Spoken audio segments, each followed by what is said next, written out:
Well, cosmic fire, love, and blessings. And I'm having the joy to be by a lake, Maling Lake in the Rocky Mountains. And one of the things that's come to mind to contemplate, to express, I suppose could be simplified as perhaps the most common refrain or positioning or position that I've heard an atheist express when it comes to does God exist, when it comes to them supporting their belief system. Not that I'm here by any means to deny anyone's experience or anyone's belief system, but I am aware that in the past, when I have had occasion to hear such positions, such sharings, I felt the actual momentum to reply, and perhaps this video is a part of that. Just the waves are coming into this beautiful lake here. So I guess, actually it's the wash from that boat over there. So, one of the most common refrains I've heard is, well, if there's a God, how does God allow children to die? How does God allow a worm to grow in the eye of a child that eats them from inside out?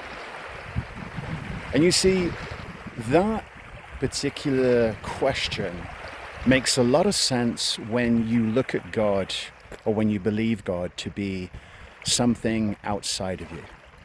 When you have that Jehovian belief that there's a big grey-bearded dude in the sky and that he is a jealous God or they are doing bad things, it makes a tremendous amount of sense, right? Because then you can enter into this perspective of being a victim, of being at the whim of fate. And this is a belief system that's existed for hundreds or thousands of years, if you think about it. And so I take great comfort. I take great comfort in a few things. First of all, I recognize and I believe, and I have a personal knowing, a sense that the divine is within me, within you, within everything. So there's a divine spark that's unfolding through everything and everyone. And so from that perspective, let's take a look at that. How can God do this to a child? Well, another missing piece of the particular puzzle is, what if that child is actually the physical body that you see, and animating that physical body is a divine spark, is the eternal soul, or the soul that's going through a series of incarnations to become stronger, coming back to this school for the soul, this university of compassion, as it were, of duality, this university of duality, coming back again and again to learn how to be dunked into the world and to be in the world but not of the world. What if it takes hundreds or thousands of lifetimes to refine that craft?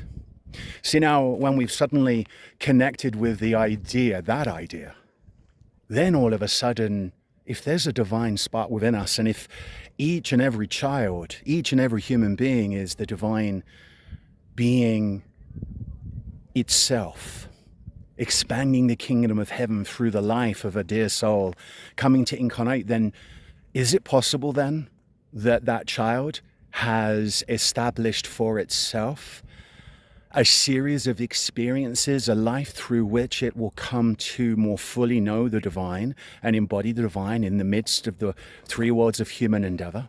Is that possible? Now, those of you watching this who don't have a belief system that aligns with that, you may be so conditioned by the worldly religions that have been influenced and corrupted and disturbed by so many individualizations and interpreted for personal gain. Certainly that can be something that is shocking to really contend with or to comprehend. But I put this to you. If we are all individualizations of the divine, if the divine spark is within each and every one of us, if we are on this journey, then the child that is born, that then has a worm burrow in and eat their eye out and their brain out from inside, is now a soul that has at some level chosen this experience. And that's a very jagged pill to swallow. Because the moment you begin to open yourself to that as a possibility, you have to then open yourself to the possibility that the world that we are experiencing is a product of our awareness, a product of our belief system, a product of the belief system and a psyche that has evolved over hundreds of lifetimes, thousands of lifetimes. That we're bringing in these previously established patterns where we may have been a monk or a nun, we may have been burned at the stake, we may have been drowned for being a witch. We may have lived through so many lifetimes of oppression that the soul has a memory or has memories of fear and oppression and repression. And so then isn't it easy then to be incarnated into this world where at the physical level it becomes very easy to write off any potential of a higher self, because you look around at the world and you wonder, well, if this is all so bad, how can God be doing this? But it's not God doing anything to anyone. It is a partnership. It's a partnership where we are being called to be invincible purity in spite of the conditions and appearances around us.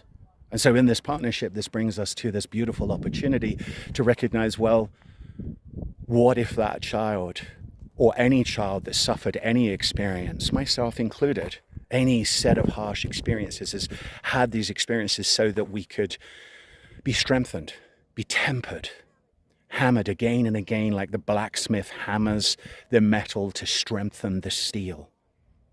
And so then the invitation then becomes, well, if the divine is within me and it's within everyone, it's within every rock, within every tree, within every mountain, within every gust of wind, if the divine is everywhere and everything, then we have this wonderful opportunity now to call upon the divine. I happen to be in the mountains and I happen to be struck by the invincible purity that surrounds me.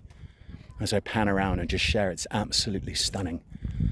And I'm reminded that these mountains were formed by a divine force, a magnificent, potent divine force.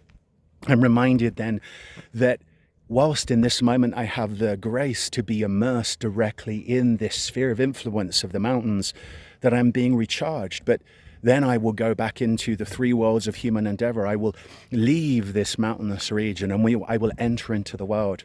And I will be struck by the many stories, the many experiences, the many relating of experiences that are built upon a belief system that has been tempered in this particular lifetime by the schools that I went to, the village that I grew up in, the beliefs that my parents had or that my guardians had, that my community had, these pillars of conditioning that I sheltered beneath. And that I have an opportunity then, regardless of whatever karma, whatever karmic indebtedness I may have with my soul, regardless of whatever I've done, there is a cosmic law that is waiting for me to call.